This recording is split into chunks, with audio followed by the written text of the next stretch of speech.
Anthony, you were recently stating that it's not just retailers that are competing with brands, but the likes of Amazon and Netflix are influencing a consumer's level of expectation.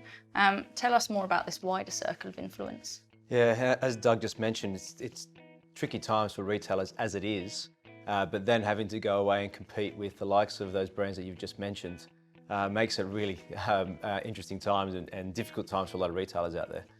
So if you think about how consumer expectations have changed over the last few years, and you look at the likes of an Amazon or a Netflix or an Uber, for example, or even if you're in the US, Verizon or a Chase Bank, they are now setting the expectations for who your customers are. They've changed the expectations for that consumer. So I was catching an Uber today. I looked at the time to destination. It was 7 minutes to get to my house. I cancelled it. That's not good enough for me anymore, 7 minutes apparently. So things such as personalization, looking at immediacy and relevancy. And I think if you look at it from a retailer's perspective, looking at how quickly you can get goods to somebody's house if it's an online purchase, you then have to have returns policies.